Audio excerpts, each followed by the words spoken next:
don't want to just do that one thing. We never just want to do one thing or two things or three things, okay?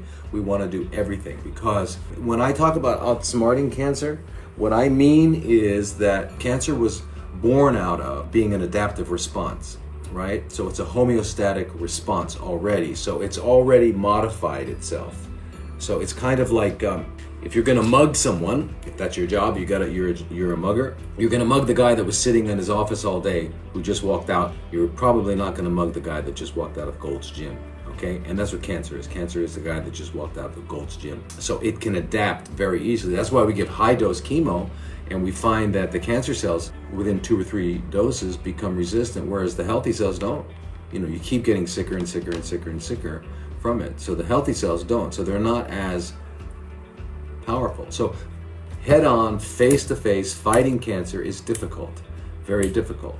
So the strategy that I have found that really works, and it makes sense too if you just think about it, and that is exhausted, and that's what we do. But anyway, what's the overall plan so that we can, I mean, how do you approach this? Well, we're going to do 3 things simultaneously. Number 1, we're going to change our biochemistry. We're going to do that by everything from meditation to colon hydrotherapy to exercise to having someone help us to balance our hormones. There's many things we need to do with regards to changing our biochemistry, but that is cleansing and then proper diet too. When I say proper diet, I mean diet that feeds healthy cells and the immune system and is really not very tasty to the cancer cells. Okay, and that's a healthy diet. And we all know what that is, right? We've got a lot of videos on a healthy human diet. So that's that. And then while we're changing the internal biochemistry, number 2, we're targeting cancer cells. Now this is where we exhaust it. Well, first of all, by cleansing and all that sort of thing, we've removed a lot of the stimuli that would cause cancer cells to continue to grow. Okay, and now we've cleared out a lot of the toxins, and we're also feeding healthy cells and not feeding cancer cells. So they're not getting all the food that they're used to getting, right? And in a way, that makes it stronger in one way, because remember what it's going to do. It's going to say, okay, well, you're not going to give me glucose. I'll go after the glutamine.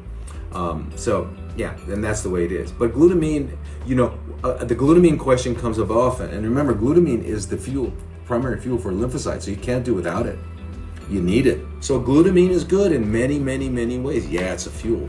Glucose is, without it, you're dead. So it's good in many, many ways, and without it, you're dead. So therefore, the things that we do need, make sure we have the adequate amount, not too much, not too little. We have adequate amount, but we're not preferentially feeding the cancer. Okay, and preferentially feeding it is by eating cooked starches, refined sweets, and things like that. Minimizing fruit to just the low glycemic ones, like the green apples and the berries, and the green kiwi instead of yellow kiwi, things like that.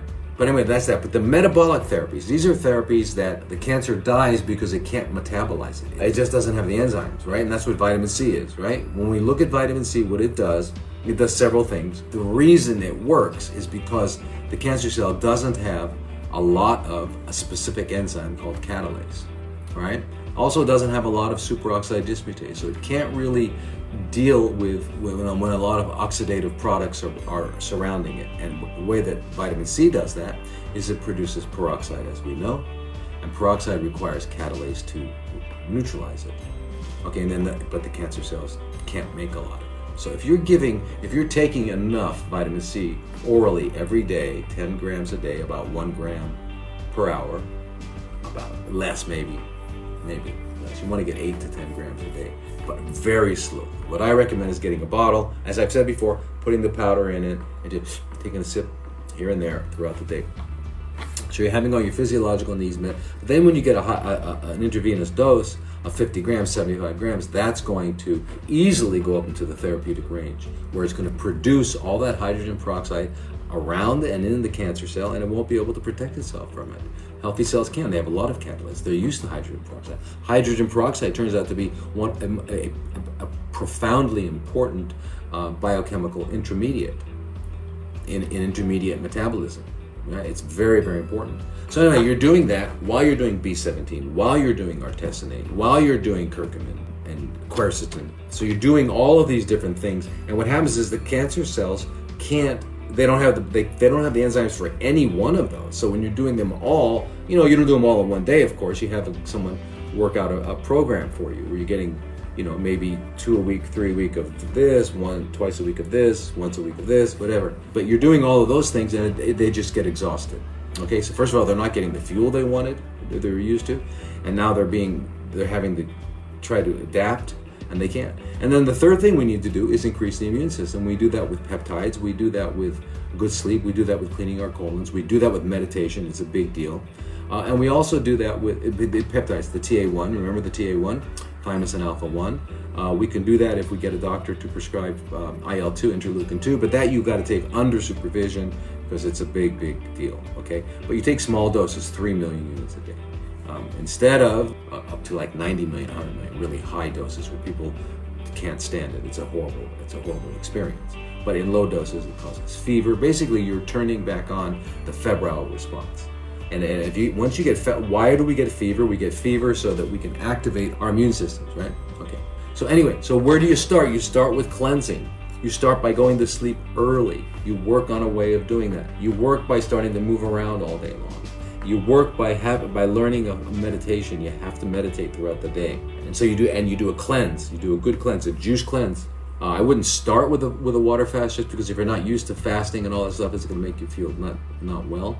So the juice fast, green juice, you can put, like I said, you can put a little bit of carrot or a little bit of apple, enough to make it delicious because it's got to be delicious. Okay, so anyway, that's that.